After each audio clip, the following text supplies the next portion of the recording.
Third commencement, Dr. James Lee Fisher. Dr. Fisher.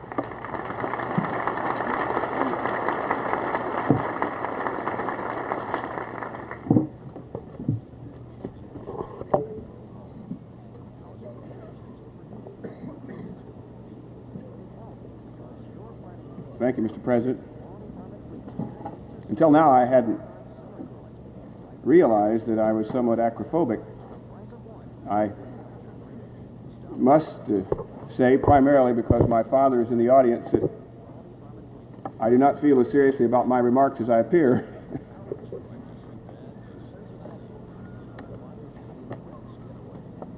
Reverend Solanke, Professor Klein, I am honored to be in your presence, sir. Senator Lugar, President Parker, other trustees of this distinguished university, President Bell, a man who is in a relatively short tenure as a university president, demonstrating to this nation that a genuinely nice person can be a remarkable university president.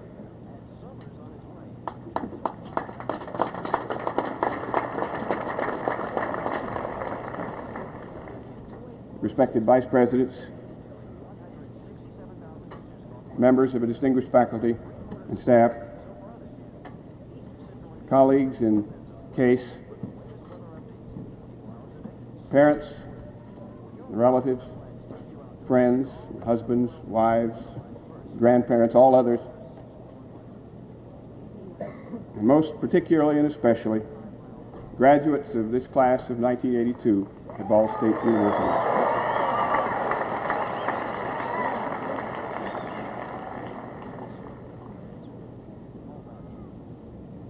In effect, I'm especially pleased in your presence because, as I will tell you shortly, I am you 30 years ago. I must also say that I have never in my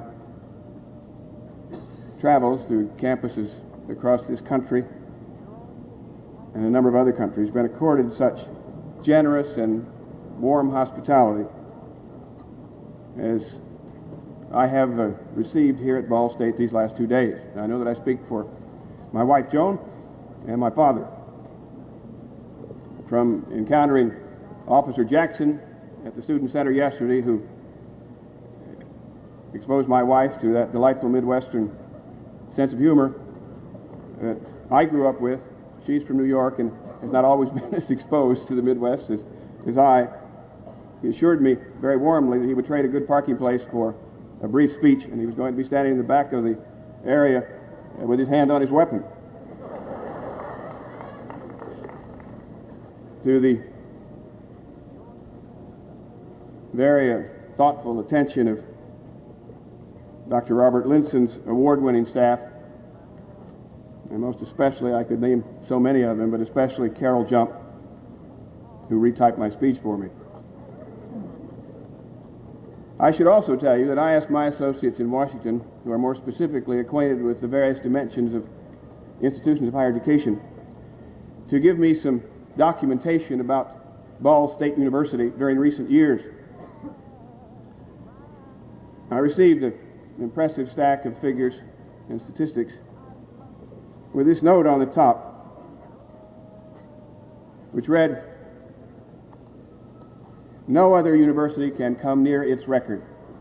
It is in a league by itself. I have known as much, and I can document specifically. But I wanted to share with you the estimate of those who don't know you as well or feel as cardiac and respiratorily as I about this institution, but more objective, dispassionate people feel about Ball State. I also thank you for this signal honor. I count it a privilege to, from this day, be listed among the alumni of Ball State, because I have suggested Ball State is in so many ways a reassuring confirmation of my own life. I came to admire members of this staff and student body in the early 50s when I was a student at Illinois State Normal University, now called Illinois State University. Since that time, I have known a veritable legion of your graduates and faculty. I especially recall how awed I was when I met President John R. Emmons of Ball State Teachers College in 1957. He was a close friend and advisor to my presidential mentor, Dr. Robert G. Bone. And through the years, at President Emmons' insistence, I came to refer to him, albeit uncomfortably, as Jack. Somehow I could never think of him as Jack. He was always, to me, President Emmons. As I came to know college and university presidents across the country, he became a special hero of mine, and I am pleased to pay public testimony to him and his influence, at least on me, for so many years. I remember through the years seeking the sage counsel and example of then Dean Bell, and later of Dr. Robert Linson. And of course today I am pleased to note as examples of the integration of my alma mater, Illinois State and Ball State University, witnessed by the presence on this platform of Dr. James Cook, whose splendid career in higher education began at Illinois State, and of Dr. David Wheeler, who was an able colleague and friend at Illinois State. And I know that there are a number of others. And I am sure I have cousins in this graduating class and in the audience, as my father was born near here. He was one of 15 Fisher children. And so it is with some discomfiture, as well as special pleasure, that I stand before you. Indeed, my only problem today is that too many of you may know me too well. And it's probably because of this that no words other than personally warm reminiscences come to mind to appropriately thank you. And as is the case with academics, I finally resort to Shakespeare, who wrote, "Beggar that I am even poor in thanks. And so I am today." As I mulled over my remarks for this morning, I thought of this grand occasion, of the condition of the world that you must conquer, and the admirable degree to which you are equipped for the fray. I thought of this fine university that I've come to know, and its marvelous history of contribution. But first of life and you and our world, of the economy and the present job situation. It seemed to me that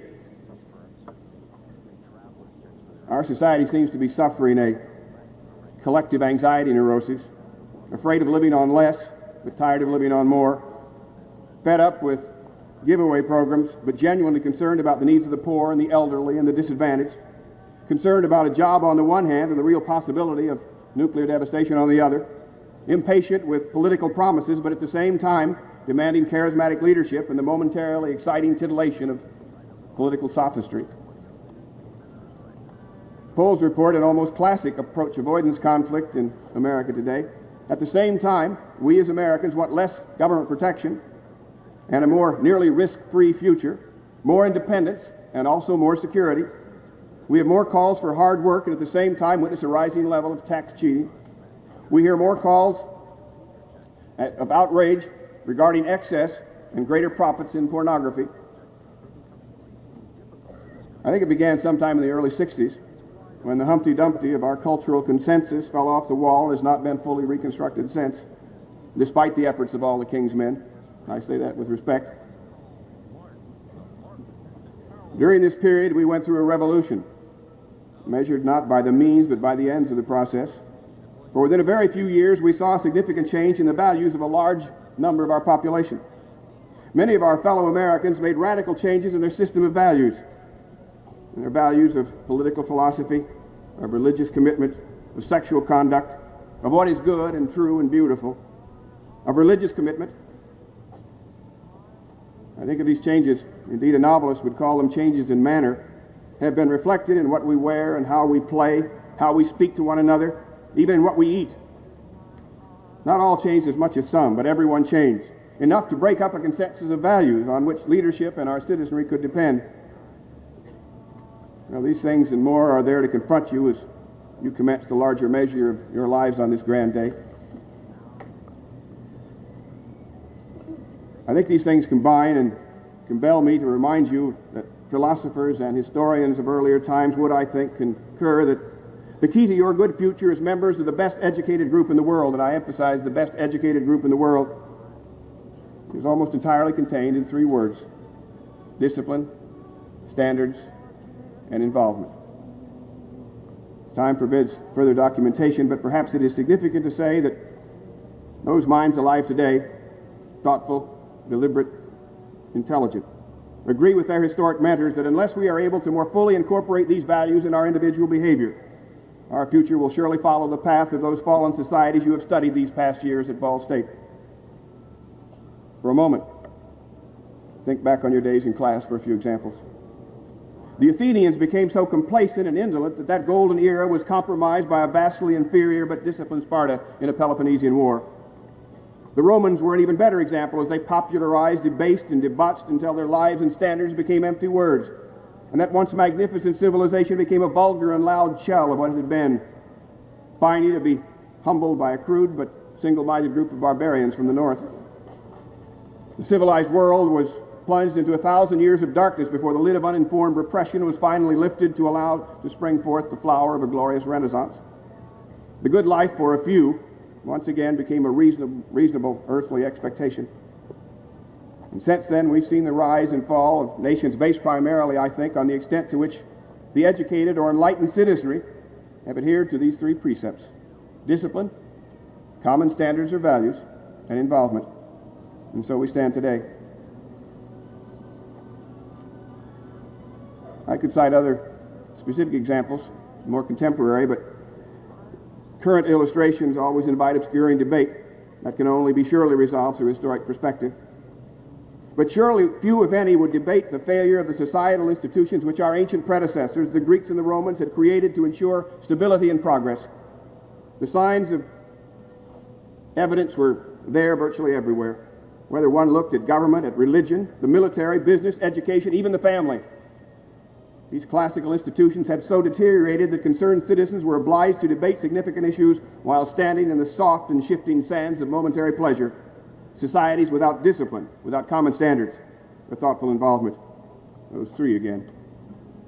Both the Greeks and the Romans were remarkable examples, I think, of Plato's prophetic description of the deterioration of society in Book 8 of the Republic, where he describes the overly democratic person as being concerned with concepts like freedom and rights and their application to every venal appetite, and as he wrote, to the lowest part of the soul.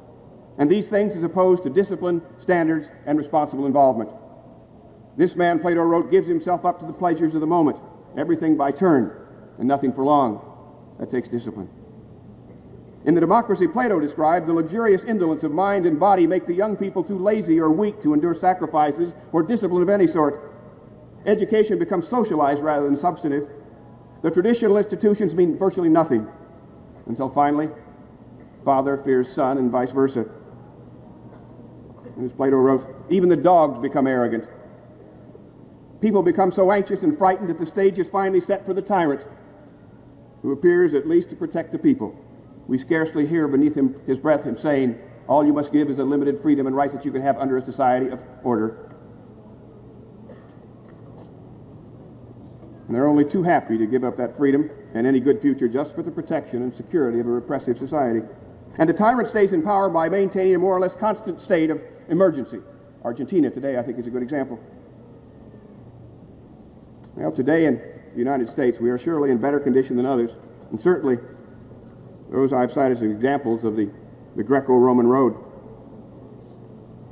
Nonetheless, as I have suggested, according to recent estimates, and I refer specifically to polls from Lewis Harris, our American institutions are also slipping in terms of popular support.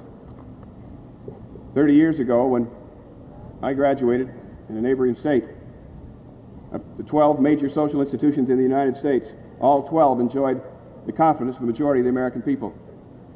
In 1966, only 5 of the 12 enjoyed the confidence of the majority of the American people, and in 1982, not a single one enjoys the confidence of the majority of the American people. And this we must know and resolve to correct.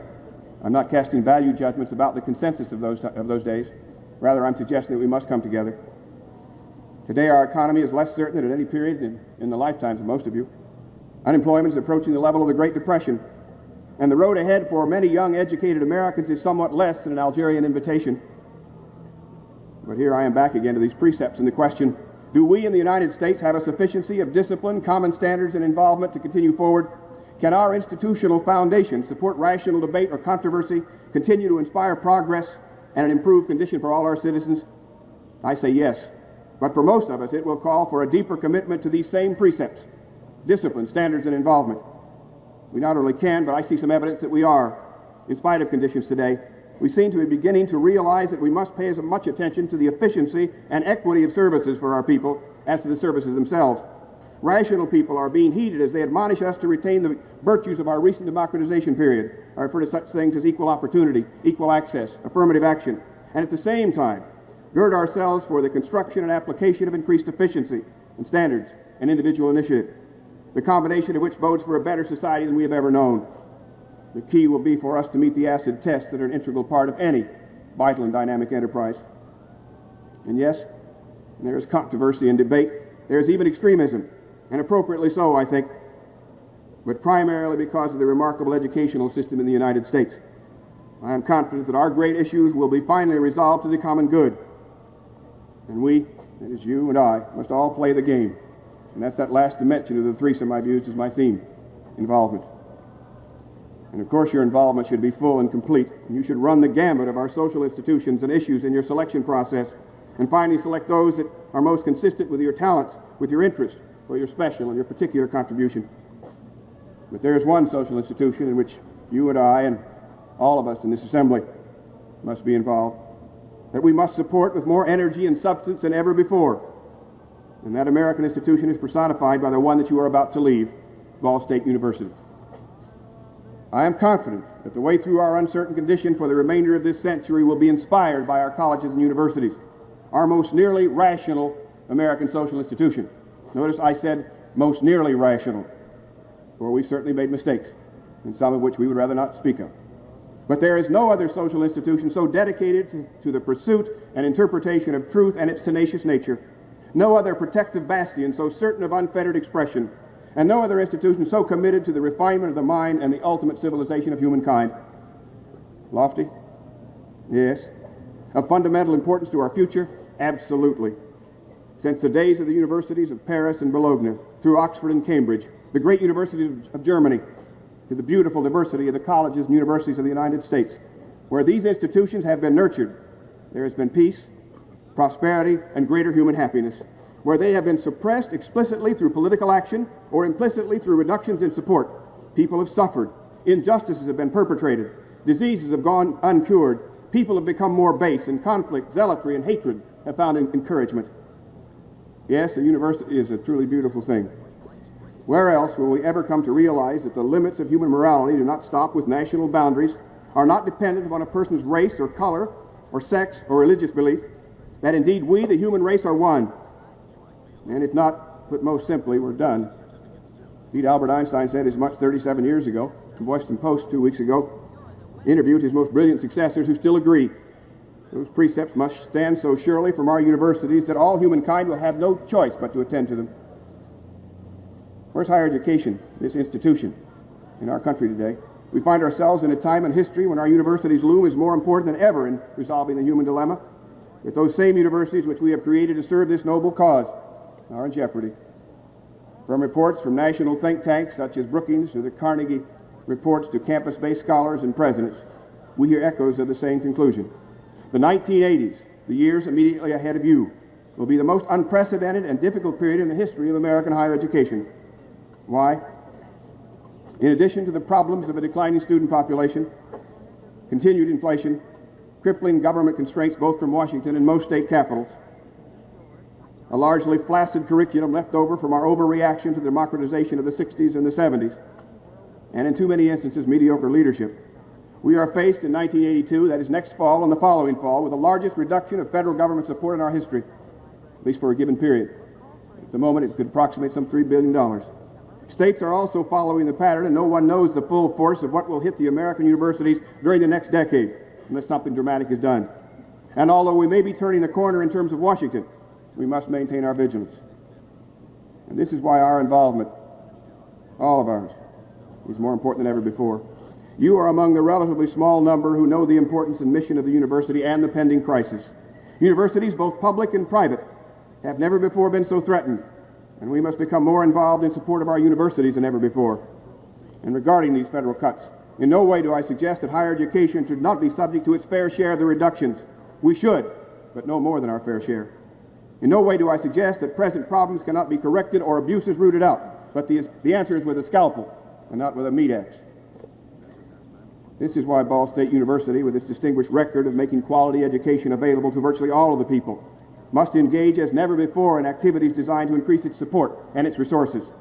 We who know it must support it with more than our votes and our words of appreciation. Yes, we must effectively remind our elected representatives of the importance of the university.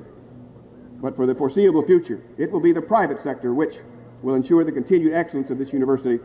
I say this in spite of your already remarkable record in terms of private support. It will be business, corporations, and foundations, but most significantly, you, the people who have so profoundly benefited from its illuminating presence in your lives, who must give of your time, your talent, and your resources. For in the coming years, it will be you, the members of the community affected by this great university, who more than ever will be its margin of excellence. Indeed, we must respond, and we will. Assuming these things, your personal commitment to self-discipline, the highest personal standards, and your continued involvement in this precious university and our greater society, and I am confident that you will be in the vanguard of a new and grander era than we have ever known before. I wish you Godspeed.